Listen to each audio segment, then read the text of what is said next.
Hello, welcome to Secure Talk, your trusted source of information on the latest threats, trends, tools, and technology related to cybersecurity and compliance. Hello, everybody. Welcome to Secure Talk. Secure Talk is brought to you by Adequest, your cybersecurity and compliance partner. My name is Mark Schreiner, and I'll be your host for this episode of Secure Talk. And today, we've got a really special guest. I have to say, probably the most impressive background of any of the guests that we've had on Secure Talk. We have with us Dr. Eric Cole. Eric, how are you today? I'm doing great. Thanks for having me. I'm totally envious of your home studio there. Like I said, I've been relegated to the kitchen because, everybody else has prioritized my former workspace and, pretty much put me here. But you've got a really nice setup there. In addition to that, you have a super impressive background. I mean, you were formerly a CIA hacker, and we have to talk a little bit about that, okay? Of course. I know we're going there. Okay, we got to come back to that. You've also worked as the cybersecurity administrator to the Obama administration. You're an advisor to, or have been an advisor to the Obama family, also to Bill and Melinda Gates. And I got to think that those people have some pretty hard-hitting security consultants working for them anyway.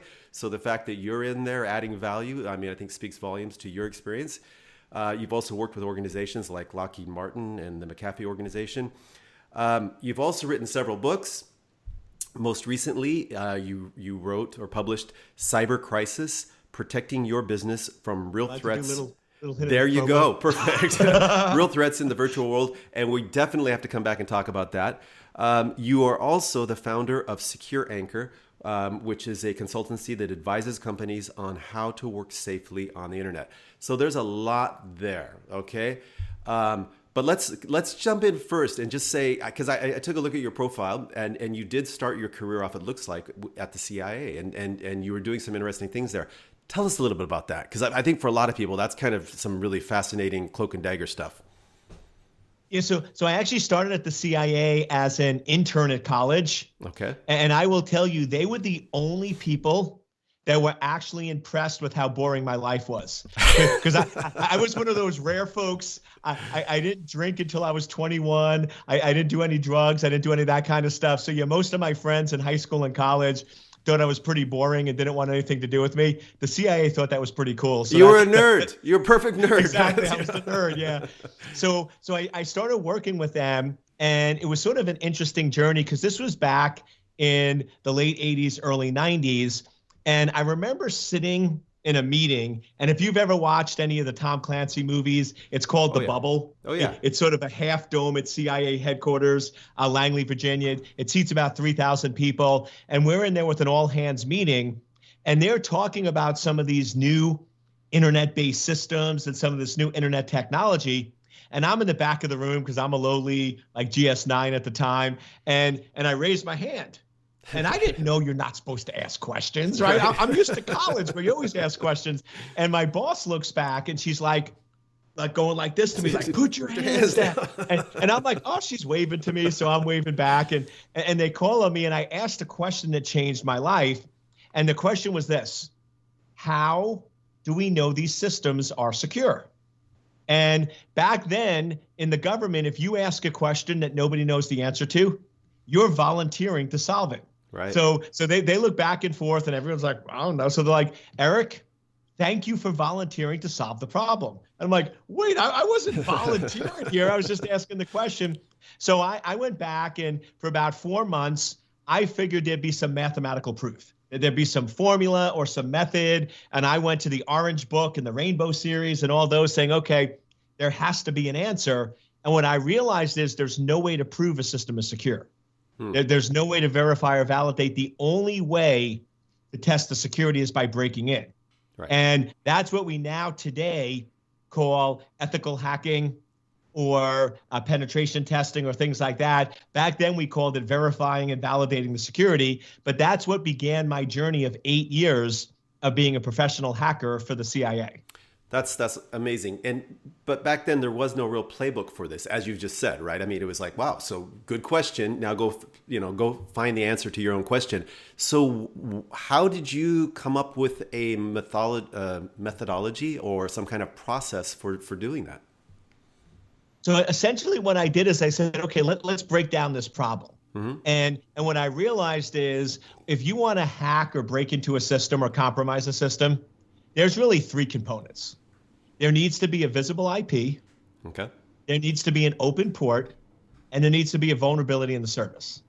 Now, you could argue that there's advanced hacking methodologies. I wrote a 900-page book, Hackers Beware, that there's a lot of complexity around it. But if you really want to drill down hacking, if somebody is going to break into a server, now targeting clients with phishing, that's a different target. Right. But if we're talking about servers, if somebody is going to break into a server, there has to be an IP address that they can get to. Okay. There has to be an open port, and there has to be a vulnerability in the service. So I sort of broke down this methodology, which sounds simple but very effective.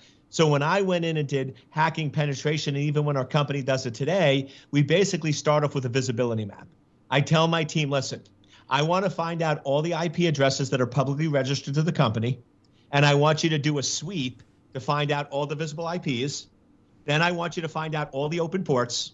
And then essentially hacking, penetration testing, whatever you want to call it, is nothing more but exploiting each of the services, looking for vulnerabilities within each of those services. And to me, that's one of the pieces that are missing today with penetration testing or ethical hacking is most of these ethical hackers, they're all about getting in. And they all have their special little ninja tool, right? Right. Like one of my friends, he's the master of MITM, right? Okay. Person in the middle attacks. And somebody else is the master of buffer overflows. And they're like, I can get into any system with this ninja trick. Yeah, but you got in. But what if there's 30 other vulnerabilities that are higher priority? So to me, a lot of the penetration testing is a binary test. Can we get in? And that's silly to pay for because you always can get in. So what I developed was a comprehensive framework that will give a company full visibility into the exposures so you could prioritize and fix the ones that are most important. Excellent. And I definitely want to talk more about that. But let me just go back to your original role when you were developing this kind of process or methodology. Did you find anything that raised any flags or alarms in those early days at the CIA? Did you say like, hey guys, this is something here that we need to fix? Well, remember, this is back in the 90s. Yeah. And back in the 90s, security or cybersecurity for that matter, I don't even know if it was a term in the a definition in a dictionary at those time frames because it was such a new area. So even though the government tended to have better security back then than the commercial, there was a lot of vulnerabilities. And one of the things I found is you can always get in. Right. And that's actually why after 8 years of doing ethical hacking, I stopped doing it and switched to the defense. Because to me, offense is easy. Okay. If there's any functionality on the system, and here's something else I learned. I'm all about formulas and rules. One of the other things I learned is the only system that will be 100% secure is one that's buried in cement under the White House. Right. If there's any functionality, 100% security is zero functionality. Right. If you have any functionality, there will always be security holes. So if you have a functioning system, you can always get in. The question is, how much energy and effort does it take? And then this is the part that I think companies still miss today. How quickly can you detect the attack? To me, when I define cybersecurity, it's about timely detection and controlling the damage. That's to me what your measure of cybersecurity is. It's not preventing all attacks because that's naive, it's not possible, and it leads to this false sense of security. Well, we use this expression and we hear it a lot too, just assume breach, assume you've been breached, right? And that's going to add an extra layer of protection on a lot of things that you do. You know, for example, using multi-factor authentication, things like that. I mean, is that something that you kind of talk to your clients about as well? Exactly. I always tell them, listen, if you haven't detected an attack, it's not because it's not happening. It's because you're not looking in the right place. And one of my favorite examples of that is when we actually were allowed to travel, right? I sort of feel back in the good old days. But back in the good old days when we used to walk to school in the snow. But back in 2019, I was over in Saudi Arabia giving a keynote. And my keynote was done, and the flights at Saudi back to the U.S. are at 1 a.m. That's just how they fly. So I'm sitting in for the next presentation, which is a panel discussion. And the leader of the panel says, hey, can you introduce yourself? So the first person gets up there and going, I work for this big company. I'm the CISO. And we've had no attempted attacks or breaches in over 2 years. Oh my And gosh, it was you're just like tempting, you're like just this tempting fate. Just like- exactly. And everyone's like, yeah, woo, they're cheering them on. And then the next panelist gets up, introduces themselves, and sort of looks down and like, we've detected 3 attacks in the last year. And there's a silent and like almost the mood of the room, like everyone wants to boo them. And I'll be honest with you, I'm sitting in the back watching this, and it's the most galactically stupidest thing I've ever seen. The person who was arrogant. That's pretty stupid. Galactically stupid. Yeah. That's pretty stupid. Yeah, galactically stupid. That's a high level. But to me, the person who was arrogant enough to say we've had no attacks in the last 2 years, I would fire them on the spot. Right. I would fire them on the spot for gross negligence. And the person who detected 3 attacks, I would promote them. But it was funny how our mindset still thinks that if you've had no attacks for multiple years, that's a good thing. And if you've had a breach, it's a bad thing. And we need to switch that mentality. If you're having breaches, but you're detecting them quickly and timely, that's good. And that's what we're supposed to do. Now, of course, if you're a large hotel chain and you have a breach of 500 million records that you haven't detected for 3 years, that's a different story, right? But if you're detecting attacks within 2 or 3 days and the damage is minimal, that's awesome. And you should be celebrated, not booed. Yeah, well, in attacks, in our the way we describe things, attacks and breaches are slightly different. We get hit. I mean, we're a relatively small company, but we get a hit all the time, and hopefully we don't get breached all the time. But the point is we want to see what's happening and we want to be aware. I think it might have been in your book that you mentioned that a lot of organizations are typically often breached for 2 to 3 years before they become aware of that. And why is that? And what are the hackers doing during that time? So the reason for that is companies are focused mainly on preventive measures. Mm-hmm. They want to prevent. And we sort of got this false mindset that, if you have some firewalls and you lock down and you patch your systems, that you're going to be secure and no one's ever going to break into. So that's problem one. Problem two is our detection model, incident response, is based on there being something visible. Right. So if you go back and remember when the I Love You virus hit, yep. Unless you worked for a really screwed up organization where it was normal to tell your coworkers you love them, I mean, clearly that was a visible sign. Right. If your house is on fire, the reason why people know it is because smoke is coming out of your roof. Right. So we have this mindset with incident response that when there's something visible happening on our network, we respond. And if there's nothing visible, we assume that everything's good. Well, today's attackers are stealthy, targeted, and data focused. They're all about, most of the attacks we see today are coming in under SSL or TLS. They're fully encrypted. And because most organizations allow SSL traffic and they don't inspect it because the technology is still fairly new to examine encrypted traffic, they just allow it through and assume it's okay. So because there's nothing visible, there's no smoke coming out of the roof, they just assume everything is good and everything is fine and ignore the problem. And to me, the real solution is we have to switch from reactive incident response to proactive incident response, which has the buzzword we sometimes call threat hunting. But what I always do with our clients is don't sit back and wait for the smoke. Assume the house is on fire, you just don't know it yet, and actively search for the attacker and search for compromise on a regular basis. Well, and how do you do that? Because I mean, we typically, we're looking for anomalous behavior, right? So similar to what you were, what you were describing earlier, the smoke, the signals, something is out of the ordinary is happening here. But in the case of these stealthy attacks, and oftentimes they're just biding time, poking around here and there, trying to find out, where the global admin credentials are, or where the prized data is. How do you detect that? What do you do? So the first step is the one commonality in almost all attacks that are going to cause damages are the command and control channel. Okay. That's where they're going to make an outbound encrypted channel, typically to an IP address or a location that they're normally not communicating with. So if you just look at your outbound traffic and either put it through a proxy or geolocate it on a map of the world, You can see it very quickly. This is one of our favorite exercises. I was just last week at a medical facility where they do a lot of the COVID validation and testing and other factors there. And I went in, I took their external traffic for 48 hours, and I plotted it on a map of the world. And I show it to the executives.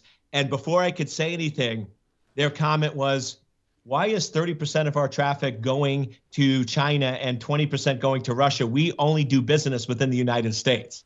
And within 30 seconds, we saw the problem. So it's not hard to find compromised systems.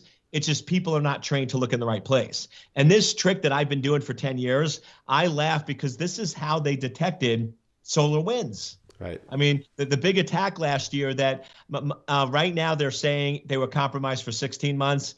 This is not my first rodeo. I can guarantee it'll be over 30 when all is said and done and the smoke clears. But that was something where finally a government agency looked at the outbound traffic and they said, why is this traffic going to this location? And that's how it was detected. But to me, why isn't this common practice? Why aren't we monitoring and tracking outbound traffic? It's a simple, straightforward method, but everyone is so focused on inbound prevention that very few companies are really focused on outbound detection. And that's where the money is.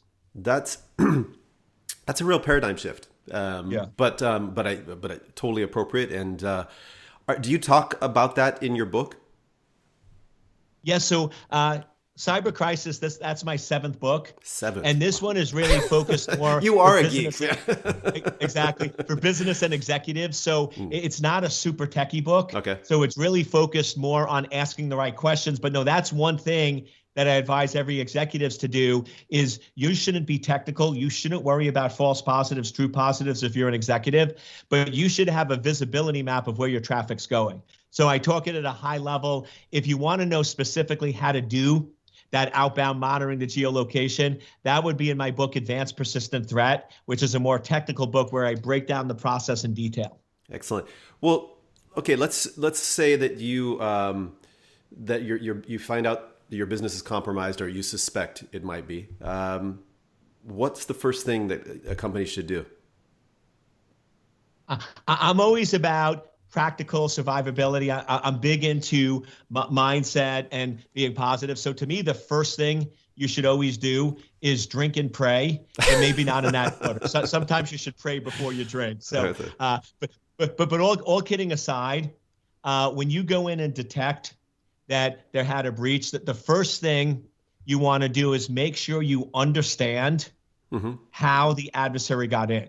To me, one of the biggest mistakes that companies make is they determine they've been compromised. They know that there's damage. So what do they immediately do? They pull a few systems, they disconnect systems, and they temporarily stop the adversary from being in your network. But if you don't know how the adversary got in, that means the vulnerabilities are still there. Right. So then they'll patch a few systems, adjust a few things, throw it back online, and then they're like, oh, we're great. What they don't realize is if an adversary gets kicked out of a network and the vulnerability is still present, they're going to come back, but be even more stealthy. They're not going to get caught the second time. So you really have one shot at this. If you are able to catch the adversary, you better understand how they got in and fix the problem. Otherwise, they're going to come back in over and over and over again, and you're just not going to detect them. The problem, though, with this approach that we call watch and learn is it creates a liability exposure with the company, because essentially I'm going to corporate attorneys and I'm saying, listen, our client data has been compromised, and my brilliant plan is to do nothing. We're going to let the adversary steal more stuff. And they're going to be like, what, are you crazy? And it's like, but listen, we have two options. I can go in right now. I have no clue how they got in. And I can disconnect the systems and do a couple of basic things, and they'll probably get back in and will be compromised for another 3 years. Or I can monitor, understand how they actually got in, have a little more damage, but then fix the problem correctly and make sure they don't get back in long term. And to me, that's really the correct approach. If you don't know how the adversary got in, you need to figure that out before you knock them out of your network. Otherwise, they'll come right back. Yeah, but what about eliminating the opportunity for some type of ransomware attack, right? Because I mean, that's a real threat these days, right? Okay, we know somebody has access, and what are they? What's their end game? Maybe we don't know what their end game is, but we definitely don't want them to encrypt our system so we have no longer have access. So, I mean, do you take that into consideration at all? I'm sure you must. Yeah. So absolutely, you want to go in, and when I say allow them to stay, I mean, you're still controlling and minimizing. You might set up some VLANs, do some jails, do some isolation, but you really want to be able to figure out how they got in. Right now, today, though, if we really look at cyber attacks, there's two main targets. There's servers and clients. Okay. Servers, they're going after internet-facing systems to basically steal or exfiltrate data. So to me, the general rule is real simple. Any system visible from the internet is fully patched and never contains critical data. As crazy as that sounds, if that rule was followed, any server visible from the internet was fully patched and never contained critical data, the Marriott breach and all the other major breaches we saw would not have happened. Right. Because they happened because you had internet systems unpatched with data that wasn't properly encrypted. So the good news today is today's attackers are not terribly sophisticated. So some of the basic measures will stop them. Client-based attacks is where your ransomware is happening, and that's because there's not really good endpoint security, and they're able to take control of the system. So what I always tell all our executives and clients is most cybersecurity professionals tell you no. They're like, don't click on a link, don't open an attachment, don't do this, don't do that. One of the things I've learned from doing security for the Gates family and the Obama family is when you're one of the richest people in the world, you want a security person that says yes and tells you how to live your life and not interfere. If you go into the Gates house and you say, well, you can't do this and you can't do that, they're going to kick you out, right? So you got to figure out how to get creative. So what I tell executives is, listen, click on whatever you want, open whatever you want, surf whatever you want. Just do it from an iPad. Don't do it from your Windows computer. Use two separate devices. And you can even ask my staff, I carry around either an iPhone or an iPad, and that's all my research, all my surfing, all my email. And then only when I need to work on reports do I go to my Windows system. And just building some simple disciplines like that, now I can click on whatever I want, but contain and control the damage. Great advice. It's funny that you bring up the example of having to say or wanting to say yes to your customers or your clients because you want to keep them as a customer or client. Yeah. I recently heard a story about Tom Cruise, and the stunt coordinator for one of the movies told him he couldn't do that. And he ended up doing the stunt, and they said, how'd you do the stunt? And he goes, well, I got a new stunt coordinator. So it's like, I'm going to do it, right? So I got to figure out the safe way to do it. And I think that's what you're talking about. I mean, in this last year, because of all the craziness with COVID, and just a general trend before that anyway, but obviously there's been just massive acceleration for people working remotely. Here I am at home. I've got other family members doing their remote stuff here, and billions of people across the planet are doing that right now. And we have the proliferation of mobile devices. I mean, you just mentioned a couple examples there: your iPhone, your iPad, etc. What kind of challenges does that present companies, and what kind of advice would you offer?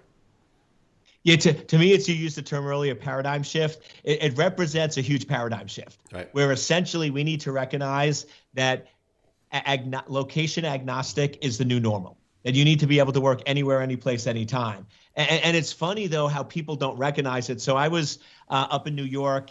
I was one of my first trips in a while back in January, and I'm meeting with a CIO of a really large financial institution. And I asked him a simple question. I said, how many new offices did you open up in 2020? And he goes, Eric, we didn't open up any new offices. We closed down 3 offices. One of our offices is minimal activity. So we've really closed down offices. We didn't expand. I know where you're going with this. I'm going. Yeah. And I said, how many people are now working from home that weren't in March 2020? And he said 33,000. That's 33,000 new offices. Bingo. I said, you opened up 33. And it's funny because it's like, wait for it. He's like, oh my gosh. he never understood that. And then he goes, Eric, He goes, when we open up new offices, we have a whole security sweep team that we verify and validate. And he goes, and I didn't even realize that we've opened up these 33,000 offices and we've never checked, never validated, never secured.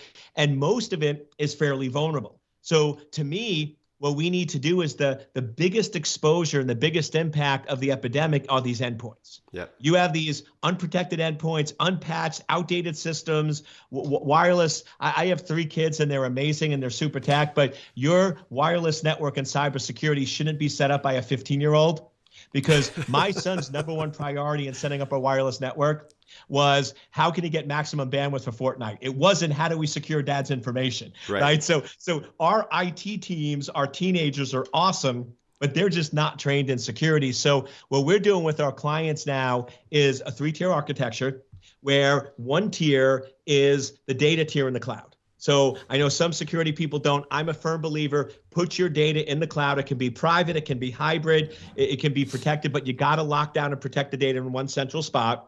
The middle tier is an authentication tier, where now you can do 2-factor, you can do geolocation validation, you can do behavioral analytics, you can really protect, secure, lock down. And then to me, the real trick is the client endpoint is a thin client, where now there's no hard drive, there's no operating system. So now every day when they boot up their system, you get a brand new operating system. Now it can be patched, up to date, secure. And even if you do make a mistake and click on a link, you're vulnerable for 2 hours. There's no data instead of 2 years. So to me, if I'm a CISO or advising CISOs or anyone in security, you got to get those big, fat endpoints that have 4 terabyte hard drives with crazy amounts of data that are outdated and unpatched. And you got to get those replaced with thin clients where you control and manage the operating system, the configuration, and the data.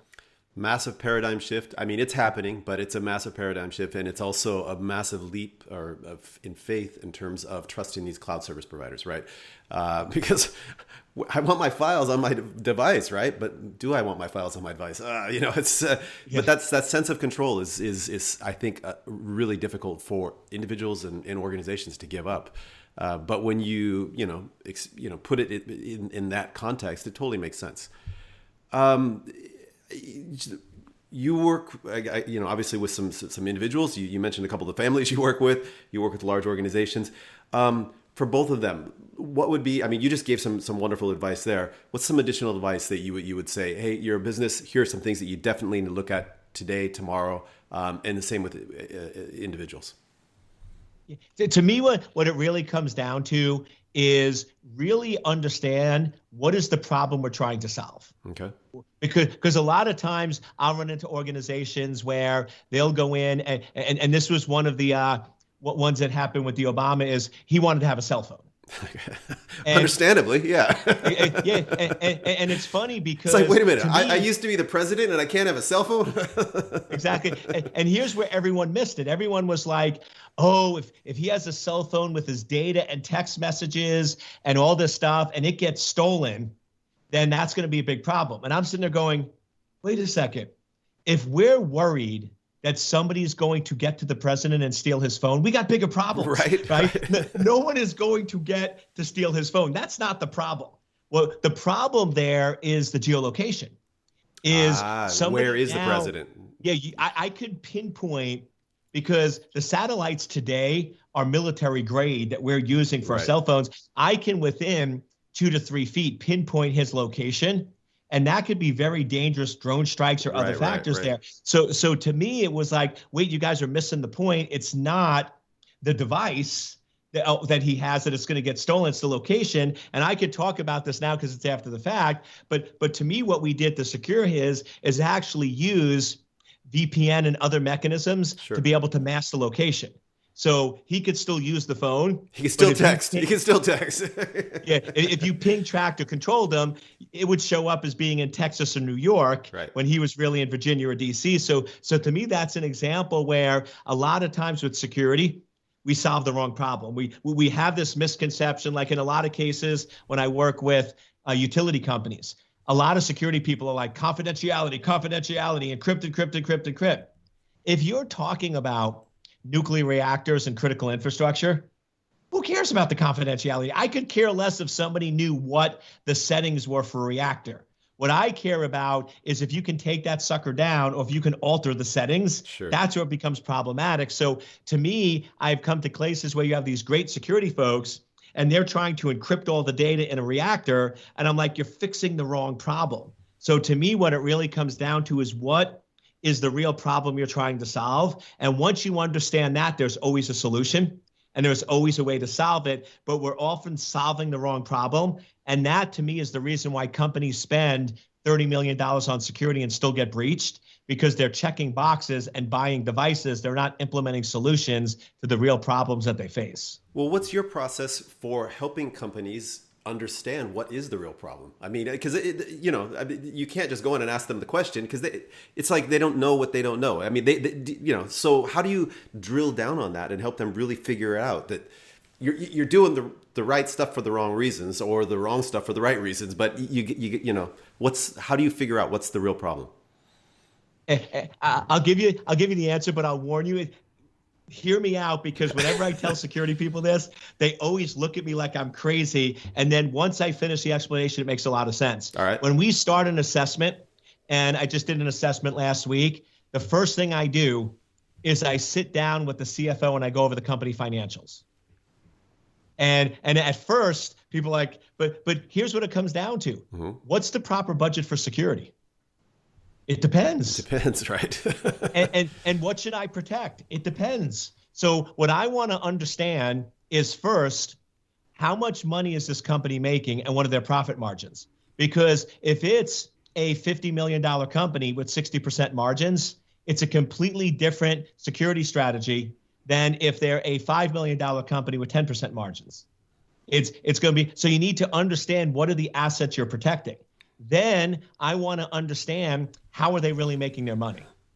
Because a lot of times security folks will go in and they'll look at 20 servers and they'll treat them all the same and they'll patch them and everything else.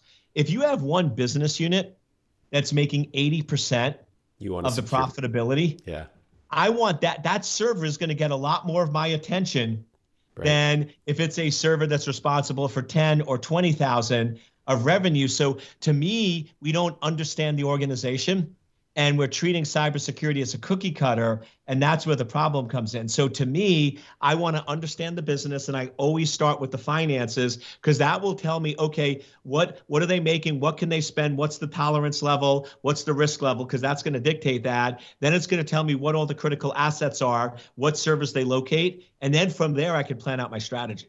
Because right now, if I can go in and help them protect their most critical assets, that's what they care about. If I can make sure that all of their critical data that supports 80% of their revenue never gets hit with ransomware, they probably don't care if the other part of the system gets hit with it. So it's really understanding and delving in to the business side. And once you understand the business, then the cybersecurity gets layered on second.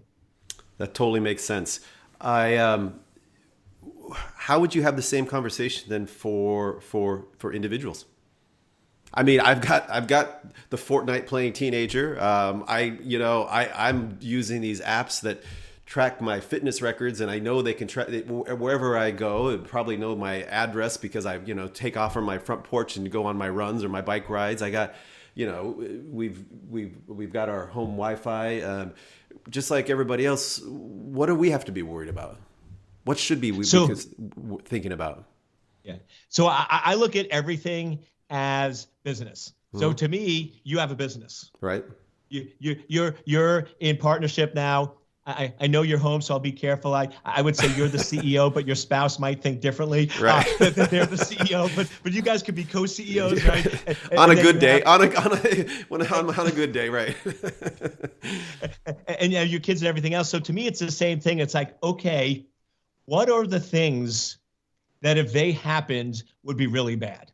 What are the things that could really ruin your family's day, years, months, years? So some of the things that come up are obvious: identity theft, right? Tax fraud, things like that. So those are the obvious ones that people tend to think of. But the ones they don't tend to think of is, what if your child or your son can't get into the college of his choice because of something he posted on social media? And this has always been an issue. Right. But especially last year with everything that went on in 2020, there were over 100 kids in the United States that had scholarships, full rides to top-notch colleges. And because of something they posted on social media 3 to 5 years prior, and sometimes they were just reciting lyrics of songs that were taken out of context, they would then not only had their scholarship revoked, but they were kicked out of their college of choice. So these are things that parents and teenagers need to think about. They think Instagram and TikTok and Snapchat are fun and great applications, but they don't realize if they say one thing wrong, it's going to last forever, and it can come back in 3 to 4 years, and they won't get accepted to their college of choice. So that's another piece when you're talking about individuals or homes. Social media, to me, is the devil. I mean, it basically is recording our lives, and anything we say or do can be used against us, will be used against you, and you will pay for that potentially for the rest of your lives. So I'm very clear with my children. I'm like, listen, I'm not going to ban social media because I know if I do, you're going to do it anyway. But every week, I send them a real story of somebody who's screwed up their life because of something silly or stupid they said on social media. So to me, it's, as parents, we need to do a better job of educating and protecting our children in cyberspace, because let's face it, when our kids were 3 or 4 years old, we talked to them about don't talk to strangers, stranger danger, right. Don't take candy, don't get in a car. I mean, we drilled that in our students, in our kids. And then what did we do? Let them go online. Kids were 7, 8, or 10. Here's a cell phone. Here's a device. And we never gave them any education. The president doesn't get a cell phone, but you do. So exactly. So go for it. Exactly. Yeah. So to me, that's probably the biggest dangers that I've seen.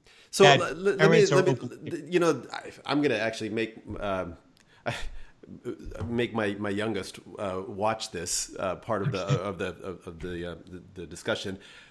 But let me ask you a couple things. One, do you have a source for the story that you said that over 100 kids lost their full ride scholarship? Because I think that's a cautionary tale right there, and you know, I would want to share that with my kids and have them share it with their friends. I also think that, you know, sometimes, God, I mean, what kind of, I don't know what these kids posted, but sometimes I have to wonder, you know, are we being a little bit hard on these kids if they posted something when they're 14 years old, yes. The lyrics of songs. I mean, so that brings up a whole nother conversation. But like you said, you know, I'm thinking about protecting my ID or my bank account information. We got to be thinking about, you know, losing the full ride, not worried, or other things, right? So, or even if you didn't have a scholarship, yeah, but you can't get accepted. You can't get accepted. It ruins your life. Or somebody, or 3 or 4 years later, somebody posts or reposts something that you did, and they do it out of context in an unflattering light, and it's just like all of a sudden you're the bad guy or girl or whatever, right? So that's a huge potential issue. Yeah. So and real quick, I do have a link I can send you, yeah. but one of the things I recommend and have your kids do this, yeah, is just go to Google, yeah, and just type in college students kicked out because of social media posts. Okay. Or inappropriate social media posts of college students, and you would be shocked. It's pages upon pages of these cases that are happening, and like I said, they've been happening for 5 years, but they really surged in the last 18 months.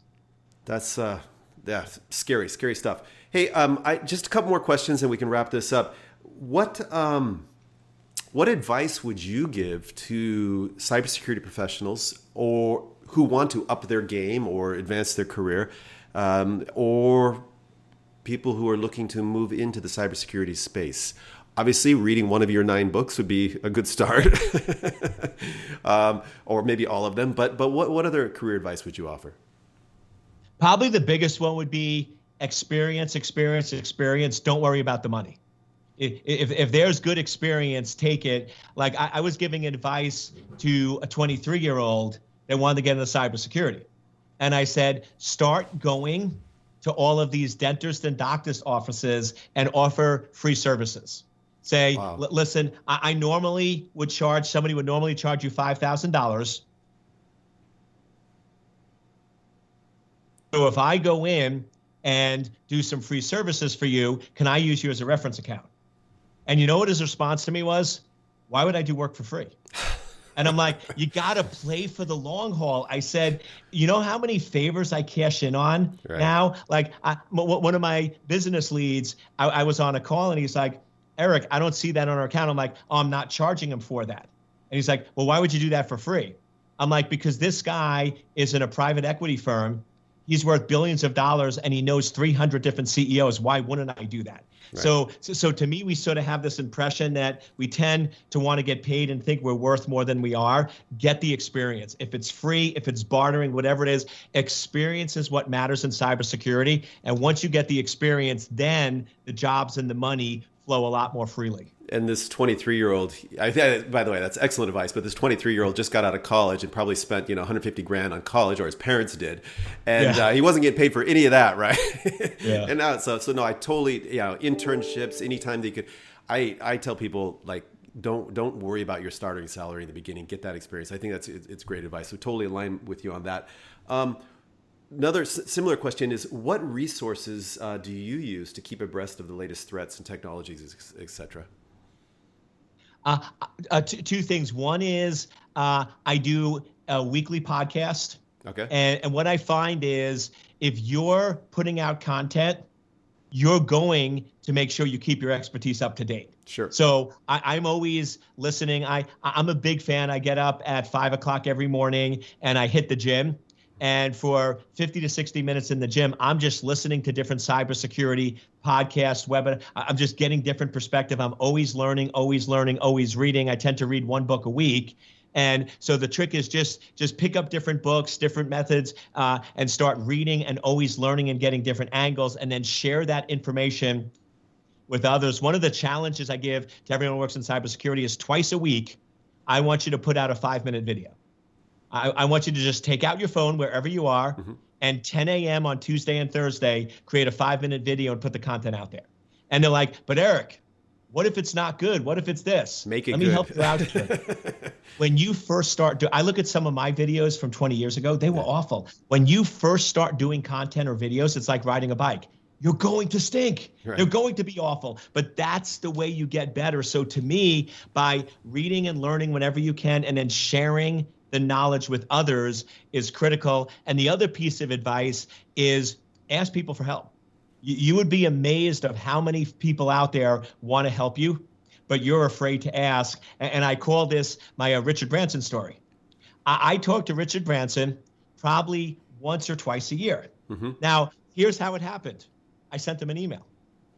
And I sent him an email, but here's the difference. I didn't send him the email that everyone always sends, which is, Will you father my children, or can you adopt, like some stupid thing? I wrote him and said, hey, so Richard Branson, I respect your work, but I noticed that you started multiple billion-dollar companies simultaneously. I'm told by a lot of my advisors you should only start one company at a time, and I was interested for some of your advice on how I can go in and scale multiple parallel industries simultaneously. Within 24 hours, I got an email. What's your phone number? I'm free for the next 30 minutes. Wow, that's send impressive. him my cell phone, and he calls me. And after he gives me some advice and we talk, I said, I got to ask you one question. Why did you call me? I'm sure you get hundreds of thousands of people. He goes, Eric, you were the only good email response I got in the last 30 days. He goes, very few people ask me for advice.